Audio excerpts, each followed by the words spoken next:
everyone, and welcome. We're so happy to have you with us today for our special webinar, Creating Families with Pride with Dr. Skora. My name is Elizabeth, and I'm in the CRM department here at ACRC Global. And I work closely with our intended parents throughout their journey, and I'm thrilled to be hosting this session alongside today's expert speaker, Dr. Skora. And this webinar is designed specifically for LGBTQ plus intended parents who are exploring their path to parenthood through fertility and treatments and surrogacy. So whether you're just beginning to gather information or you already are working with a clinic or an agency, our goal is just to provide a helpful, inclusive guidance to support you every step of the way. And we'll be covering topics like IVF advancements, the donor and surrogate matching process, and how clinics are working to support and celebrate diverse families. And we want this to be informative, but also feel like a safe and welcoming space. So please feel free at any time to ask any questions using the Q&A box at the bottom of your screen. And we'll leave time at the end of our Q&A session to answer your guys' questions. All right, and then before we dive into the discussion, I also want to let you guys know that if today's webinar sparks any questions or you feel ready to take the next steps, we'd love to connect with you one-on-one. And we do offer complimentary consultations where you can speak directly with our team to learn more about the surrogacy process and see if we are a right fit for your journey. So if you'd like, you can scan the QR code here and schedule a consultation, or just go to our website at acrcglobal.com. And all right, thank you all for being here again, and let's officially get started. So I'd love to introduce our guest speaker for today's webinar, Dr. Daniel Skora from Fertility Specialists of Texas. It's an honor to have him as a guest host. How are you today, Dr. Skora? Doing well, thank you. Thank you for having me. Yeah, thank you so much for taking time out of your day. Do you want to kindly briefly introduce yourself? Yes, so I am a fertility specialist at Fertility Specialists of Texas. We're located in the DFW area, so Dallas, Fort Worth, as well as Lubbock. We have an office out there. We have 6 offices between those 2 locations. I'm also the director of third-party and LGBTQ plus services. I run the third-party department, which is the department that does egg donation, surrogacy, etc. I've been with the practice for about 8 years now. I'm also a father with my husband through surrogacy and egg donation. And so welcome to answer any questions about that as well for the live participants. Awesome. Yeah, thank you again so much for being here. And we're actually just going to dive right into the Q&A session. And so we're just going to answer some of the most common asked questions. And the questions are going to be kind of separated into different stages of your IVF or surrogacy journey. So the first ones are going to be about kind of getting started. So for the question number 1, what are the very first medical steps for LGBTQ plus couples considering parenthood through IVF and surrogacy? So if we're talking about male couples, that's obviously different than female couples. The first steps that you're going to be making are initiating kind of your relationships with your fertility clinic as well as your surrogacy agency. Those are the first kind of big steps. With the medical clinic, what you're going to be doing essentially is having a consultation. Same as you guys, we offer free consultations for our male patients interested in surrogacy and egg donation to talk through your medical history, kind of look over any kind of concerns we might have that there might not be any sperm, things like that, and then move forward with the process. But generally, the first thing you're going to do is kind of choose your clinic is the big thing you're going to do. And then the first thing after that is making embryos. Yeah. All right. And then how do you guide intended parents in choosing the right egg donors for them to create those embryos? Great question also. So generally I tell intended fathers that there's 3 options for egg donors, okay? 1 is frozen eggs. So now I normally tell my intended fathers that choosing frozen eggs is often not the best choice, especially if there's 2 men involved that both want to be genetic fathers, because you'll need a lot of eggs to make that worthwhile. And often it's less expensive actually to just do a fresh donation from a fresh egg donor who's donating their eggs specifically for you. But if you are a single intended father, you don't really care much about the sex of the baby that you're going to have, frozen eggs can be a very quick and good way of actually getting to that embryo stage pretty quickly, relatively quickly. The other two options are using fresh donation. And the positive about using an egg donor agency is that they pull people from all across the country most often. And because of that, there's more diversity of choice. So if you're looking for something very specific when it comes to an egg donor, either racial background, religious background, ethnic background, often if you can't find it in your clinic's internal database, agency is the best place to go after that. Yeah, I would say it depends on if they're looking for someone close, right? Or like you said, someone who fits their exact needs. And something I should also mention is a lot of intended parents, if one of the partners has a sibling that's interested in donating eggs, that's something we do all the time as well. Gotcha. Yeah. All right. And then for our third question, what medical factors should couples consider if both partners want to contribute sperm? Medical factors of the egg donor or of the men? Both? We can go for both. It's more, I think, of the men. But. Okay, so the men. What I look for when I'm doing my medical review with intended fathers is kind of things that worry me that there might not be any sperm. We don't need a lot of sperm for IVF. We need like 20 sperm, right? And there's millions of sperm generally in ejaculate. So what I'm thinking about is what are things that someone's going to come and see me and they're going to have no sperm, okay? And there are specific things like you've been on testosterone. That's the biggest and most common reason why men show up to a fertility clinic and have no sperm. So if you are on testosterone, I would recommend stopping right away and going and seeing a urologist to try to regain function before you go and see the fertility doctor, okay? Other things in history that worry me, history of inguinal hernia repairs as a baby, bilateral, sometimes can lead to low sperm counts, family history of cystic fibrosis, things like that. Any history of kind of hormone replacement needed as a child, those are the kinds of things I'm thinking about as well. Obviously, as you're leading into donating your sperm to create embryos, you want to be living the healthiest life you can, right? You want to be cutting down on excess alcohol intake. If you smoke, you want to stop smoking as much as possible. All of those things will impact the quality of your sperm. All right, and we're going to go more now into detail on IVF and the medical process. Yeah. So fourth question, can you explain, I guess, broadly how embryo creation works for gay intended parents? Absolutely. So this is a multi-step process. Essentially, what happens is first, you will come to the clinic and you will freeze your sperm, most commonly, okay? Depending on where your clinic is, if you're flying in or not, most clinics now have you come in and freeze your sperm beforehand, do your FDA-required blood work at the same time, and freeze your sperm. Once you've chosen your egg donor, the egg donor will be then given a calendar based upon when their period begins. And once the clearances are done, the legal's done, everything's done, right? And that process from a period beginning to the egg retrieval is generally a month. It's 2 weeks of birth control, followed by 2 weeks of stimulation of the ovaries, on average 10 days, where they're taking shots on their belly every morning and at night for an average of those 10 days. And those are busy. They're in the office every other day. They're having ultrasounds and blood work. And at the end of that time, they're given a final shot to make those eggs mature. And 36 hours later, they come to the clinic and they have their egg retrieval done, which they have anesthesia for. We go with a needle through the vaginal wall into the ovary and suck out the eggs. And then the eggs become yours. If it's one intended parent, we inseminate all of the eggs, generally with frozen sperm at our clinic. Not every clinic does this. We inject the sperm into the eggs. That's called ICSI. And if it's two intended fathers, we split the eggs between the two of you and we inject sperm into the eggs and let them grow over the next 5 or 6 days. During those 5 or 6 days, the embryologists are watching to make sure that the embryos are growing appropriately. And at the end of that time, we do biopsying of the embryos. Generally, we don't have to, but generally this happens, to send off to a company to tell us if it's a genetically normal embryo with the right number of chromosomes, as well as the sex of the embryo, if you want to know that. Embryos are then frozen on that day. Gotcha.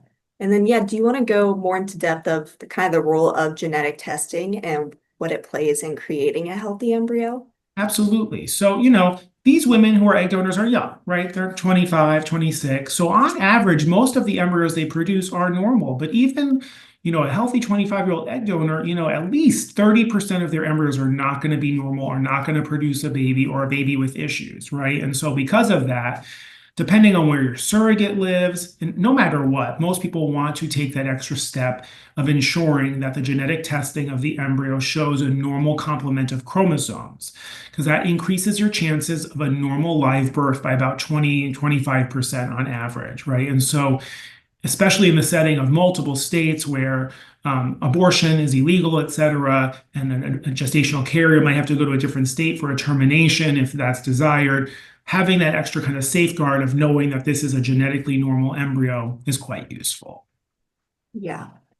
All right. And then for question 7, how do you ensure egg donors are medically and emotionally prepared? How does your clinic? Absolutely. Great question. So part of the process of selecting for our in-house egg donors, as well as agencies, they do the same thing of accepting them into the program, is that they have to have certain clearances. So they have a full medical background, which is quite stringent. I would say maybe probably 1 in 50 egg donors make it through the screening process. Like a lot of them are immediately screened out just by the online thing that they fill in. They have to be a certain age, they can't be a smoker, no drugs, etc. No significant medical history or family history of diseases that we worry about. So that's the initial screening that's done.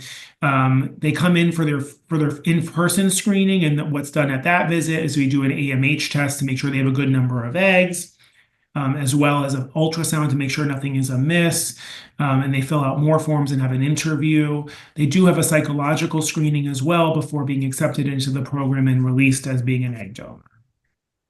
Yeah, your guys' system is really, really nice and, upfront. So it's really cool. And then if you know off the top of your head, what are the current success rates with IVF for gay couples using donor eggs? Great question. That's very individualized clinic to clinic. I always tell all of my patients, go on the CDC website, go on the SART or SART website to look at pregnancy rates for your clinic, right? But even so, those websites are hard to navigate. I'm not going to lie about it. It's really hard to parse out the data. It's hard to determine what is actually applicable for me. So it's really talking with the places, with the agent, with the clinic that you're talking to, and finding out as much information as you can. On average, I normally tell patients when they're using an egg donor and a surrogate, our pregnancy rates are somewhere in the 75 to 80% rate with the first embryo transfer if we have a genetically normal embryo. Which is way above average, but that's different for every clinic, right? And it has nothing to do with, I tell patients this all the time, it has nothing to do with me. It's all the lab. The lab is the most important thing when it comes to pregnancy rates in this kind of situation. So you really want to make sure you're working with a really good lab. Another recommendation I make to all my intended fathers is you want to be working with a clinic that does a lot of this kind of.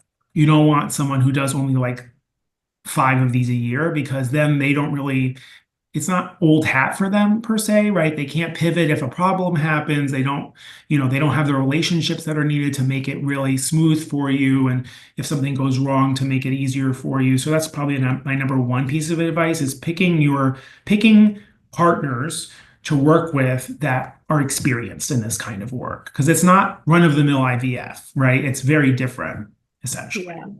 I do think people too, when they see the smaller clinics, a lot of times it might be a little cheaper cost-wise, and they're like, oh, like we want to do this. But I agree with you. I think experience is very important in the long run. Yeah, and the smaller clinics, some of them are great, right? But the larger the clinic often, the better the lab, actually, because that lab and those success rates allow for that clinic to keep growing and get reputation and all of that kind of stuff as well. So, and they wouldn't do what they couldn't continue growing and be a big clinic if the lab was bad, essentially. Yeah.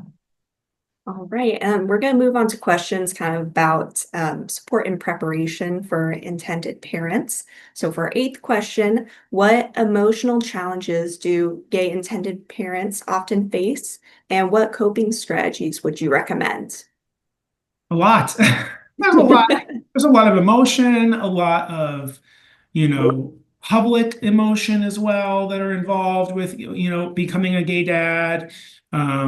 Questions from people that are kind of can be very emotional and and struggle with um you know luckily for me, I think it can be hard depending on where you live and in the population that you live in, but people are getting more and more used to seeing gay dads, etc. But still, people will ask, where's the mom? If when I take one of my kids to the park by myself, somebody might ask, oh, where's his mom? And you have to come up with what you're going to say. And then eventually you need to also be prepared to talk to your children about what they should say as well, right? And kind of those conversations are really important to think about up front.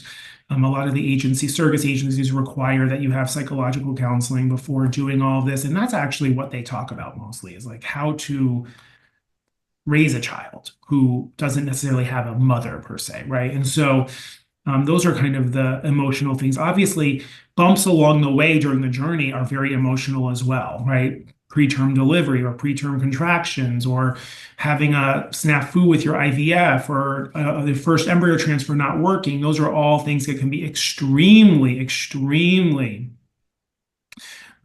stressful for people. So, it's one of those things where, I think having a really solid core group of people that you trust, that you can rely upon, but also when you're interviewing clinics and agencies, you feel like they're on your side. You feel that emotion from them, that they're doing this for the right reasons, not to take your money, but because they want you to have a family. You should feel that during the consultation that you have with the people that you choose to partner with. Mhm. Yeah, our goal should be to, help relieve the stress as much as possible, right? Exactly. It is Let very, me be stressed about those things. Let the surrogacy agency be stressed about things. Hopefully yeah. less you. Yeah. Mhm. Yeah, and so you've touched about like emotionally and physically how gay couples prepare. What about financially? How can you prepare for the IVF process?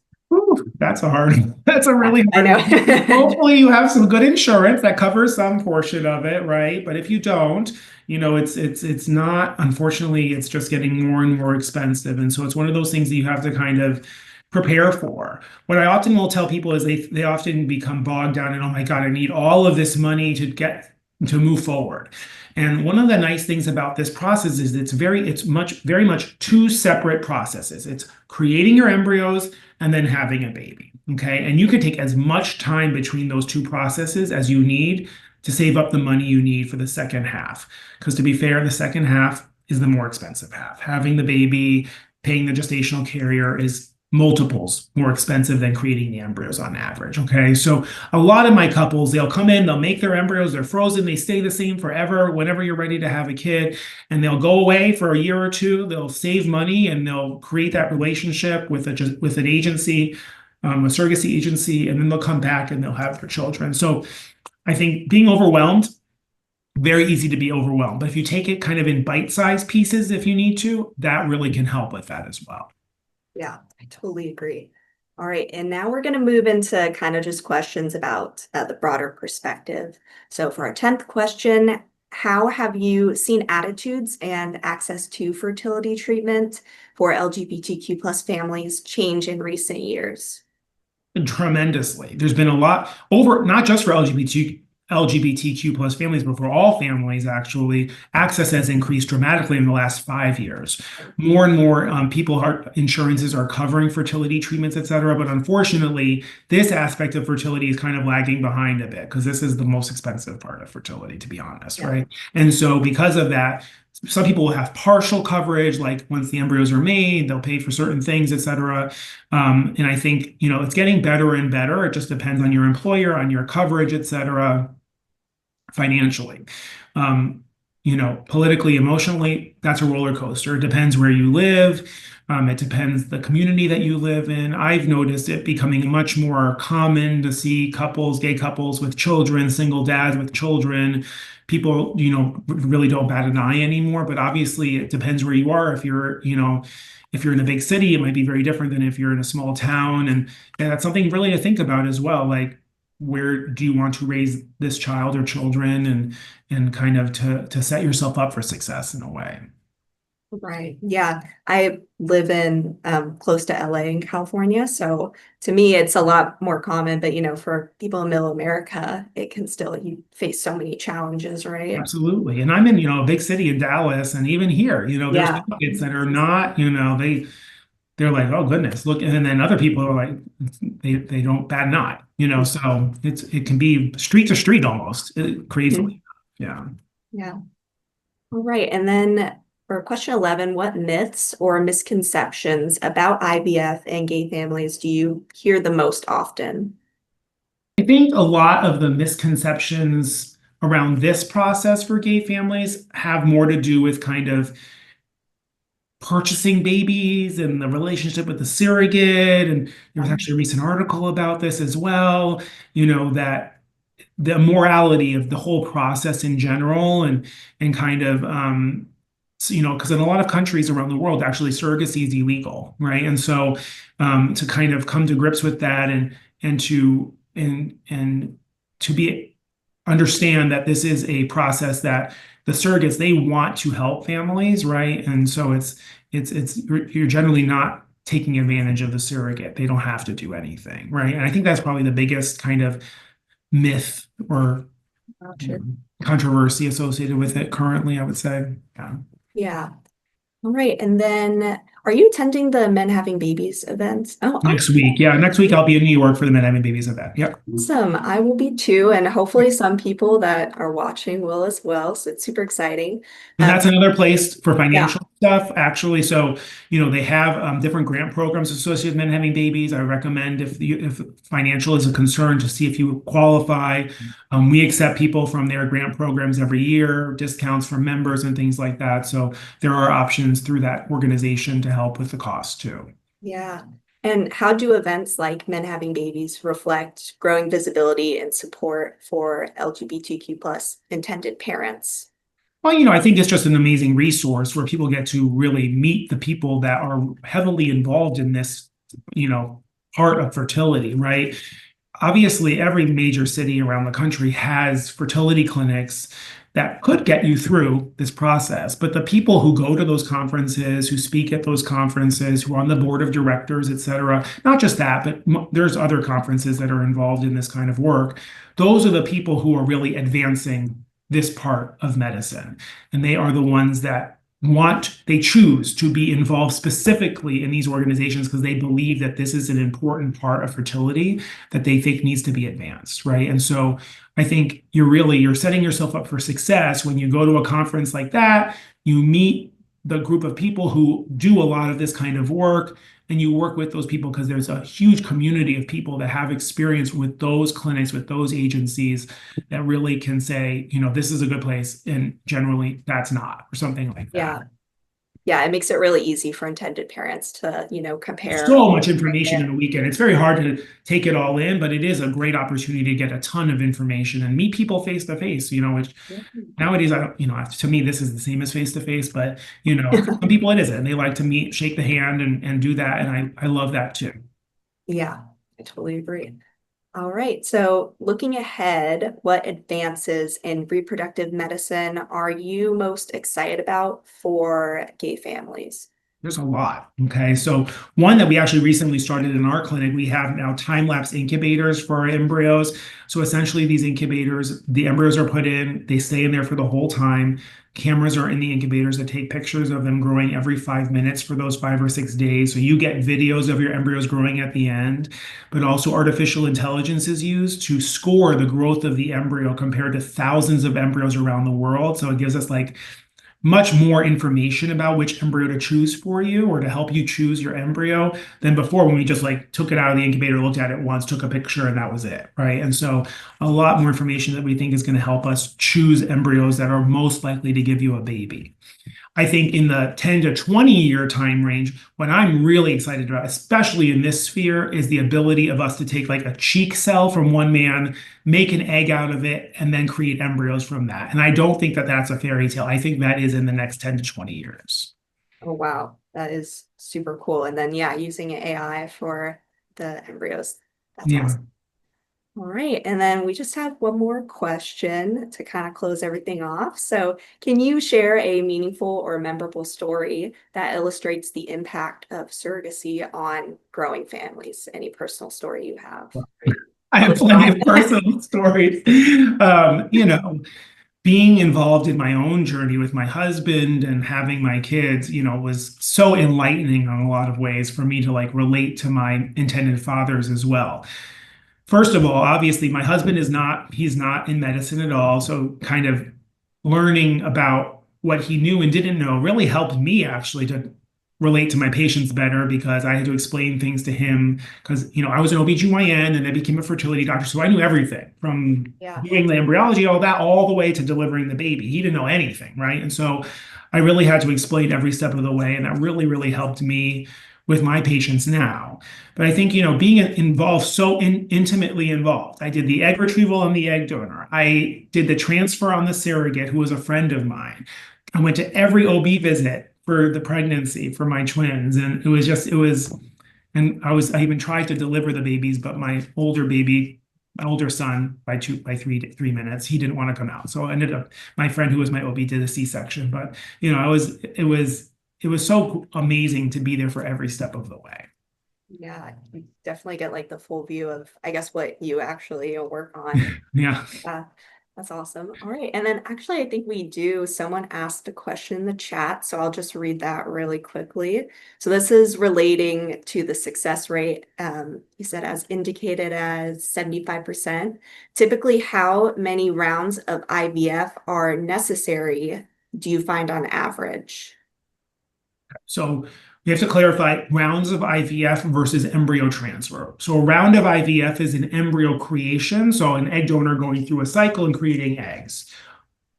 I would say 95% of the time it's once with an egg donor. 95% of the time. There's very rare situations where it's more than once, where an egg donor doesn't respond well or they don't get any eggs for some reason. That is really, really unusual. Less than 5% of the cycles, I would say, where we don't get what we need. If you're starting with frozen eggs where it's only like 6 eggs, that's a little bit more common. Obviously, you're dealing with a lower number to start with, right? But with a fresh egg donation, it's very, very unusual. They're going to end up having to do more than one egg donation. Now, embryo transfer, that's a different question. That goes more towards the clinic you're working with and their success rates, right? And how likely an embryo is to give you a baby at that clinic. So in my clinic, when I'm saying 75%, I'm saying when I put an embryo into a gestational carrier from an egg donor, the chances of that producing a baby is in the 75 to 80% range for the first embryo transfer. So 93% of couples will have a baby after 2 embryo transfers, but that might be different clinic to clinic, obviously. Yeah. Right. All right. And then I think that was the only question from the chat. So I'll go ahead and start closing up. And if I see any other questions, I'll Yeah, also. please ask questions, please. Yeah. All right. So, okay. So that kind of concludes everything. And thank you again, everyone who joined us today. And a special thank you to Dr. Skora for being such a wonderful guest and resource. And we hope today's webinar gave you helpful insights and answered some of your questions. And most importantly, reminded you that you are not alone on this journey. And like we said, our goal is to make this as stress-free as possible. And our teams are here to support you every step of the way. And then really quickly, if you'd like to connect with us directly, ask more follow-up questions. I know we gave a lot of information today. Our contact information is up on the screen. And then Dr. Skora, if you have any socials you'd like to share or, a good way to reach you. My Instagram is Dr. Skora, Dr. Skora, Skora, fertility. But yeah, fertilitytexas.com is our website. As I mentioned, we do free consultations just like you guys do. And it's a great opportunity to kind of meet with the doctor and kind of go over your medical history and start the journey. It's no commitment, which is the nice part about it. Yeah, it's nice to you can talk to us and then keep on shopping if you'd like, is what we say. Yeah, Yeah. absolutely. All right. So yeah, on behalf of all of us here, thank you all again, and we wish you the very best path to your parenthood. And Good take luck, care, everyone. everyone. Yeah, Yeah, and goodbye for now. Thank you so much, Dr. Skora. of course. Have a great day. Yeah, you too. Take care. Mhm.